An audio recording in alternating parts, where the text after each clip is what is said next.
देखिए अपना विशेष प्रोग्राम नाड़ी वैद्य कायाकल्प और जानिए आयुर्वेद में घरेलू इलाज। नमस्कार साथियों, आज फिर एक नई समस्या और उसके समाधान को लेकर हम आपके पास आए हैं। ये है फ्रोजन शोल्डर। आपके कंधों में दर्द हो जाना, ये कंधे ऊपर नहीं उठते या पीछे नहीं जाते, भयंकर पीड़ा होती है, तो फ्रोजन शोल्डर की बीमारी कहते हैं। अब ये बीमारी होती क्यों? क्योंकि जब तक आप ये नहीं समझेंगे कि बीमारी का कारण क्या है, अक्सर आजकल जो फ्रोजन शोल्डर का कारण है वो है डायबिटीज़ का होना, शुगर का होना, प्रमेह का हो जाना। उससे आपकी नसें ब्लॉक होकर के वायु की अधिकता से जब आपके कंधों में वो वायु आती है तो कंधे जाम हो जाते हैं। लेकिन समस्या क्या है कि टेस्ट कराते हैं, वहाँ शुगर नहीं मिलता है। तो शुगर की आयुर्वेद के अनुसार पहचान क्या है?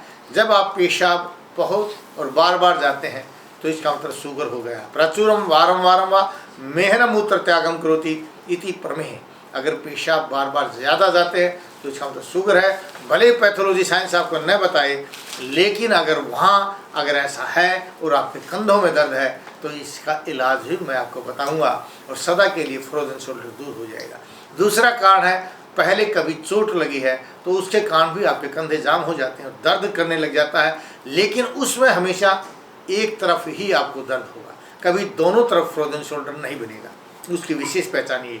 तीसरा इसका बड़ा कारण क्या होता है कि कई बार मसल्स खिंच जाती है या हमारी नसें जो हैं वो खिंच जाती हैं, और उस खिंचाई की वजह से जिस तरफ वो खिंचा है उसी तरफ पूरे हाथ के अंदर दर्द मिलेगा, तो वो फ्रोजन शोल्डर है। तो उसका भी अलग इलाज आपको बताया जाएगा। तो पहले वो इलाज है जो दोनों तरफ के कंधे आपके दर्द कर रहे हैं, तो उसके लिए मैं बताता हूँ कि आपको क्या खाना चाहिए।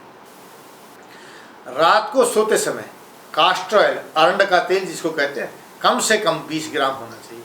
रात को सोते समय कास्टर ऑयल ले लीजिए और उसके ऊपर दूध पी जाइए। सुबह आपका पेट साफ होगा। पेट साफ होते ही आप महायोगराज गूगल और बलारिस्ट का प्रयोग कर लीजिए। यह आपके फ्रोजन शोल्डर को धीरे धीरे कम कर देगा। अगर आप कमज़ोर हैं तो महायोगराज सुवर्ण युक्त प्रयोग कर सकते हैं। दुबले पतले अगर आप हैं तो आप महायोगराज गूगल जो सुवर्ण युक्त हो उसको आप दूध के साथ प्रयोग कर लीजिए, या फिर बलारिस्ट के साथ इसका प्रयोग कर लीजिए। आपका फ्रोजन शोल्डर जो है दूर हो जाएगा।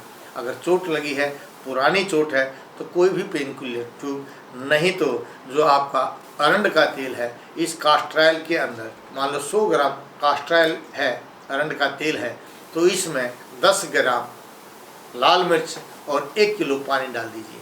धीरे धीरे जब आपका तेल शेष रह जाए, पानी उड़ जाए, तो उस तेल को छान करके निकाल लीजिए और उस तेल की मसाज करके अच्छे से अपने कंधों पर उसकी मसाज कीजिए।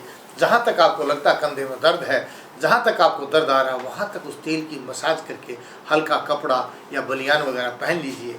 आपको लगेगा कि आपका दर्द दूर हो गया है। मात्र 2-3 दिन ऐसा करने से आपकी कंधों का दर्द, जिसको फ्रोजन शोल्डर बोलते हैं, वो चीज़ दूर हो जाएगी। और अगर आप इसमें नसें ब्लॉक हो गई हैं या नर्व सिस्टम आपका ब्लॉक हो गया है, तब आपको फ्रोजन शोल्डर है, तो आपको रोज़ाना हनुमान दंड करनी चाहिए। हनुमान दंड कैसे होती है?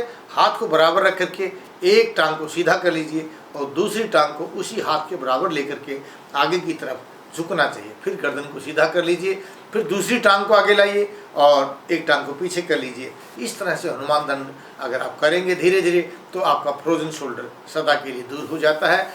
और अधिक जानकारी के लिए टीवी स्क्रीन के नीचे जो आप नंबर देख रहे हैं ना, इसी नंबर पर फ़ोन कर लीजिए, अपॉइंटमेंट लीजिए। हम आपकी प्रत्येक रोग का सही समाधान आपको बताएंगे, घरेलू उपाय आपको बताएंगे। आप सदा के लिए स्वस्थ हो जाएंगे। जय भारत, जय भारती।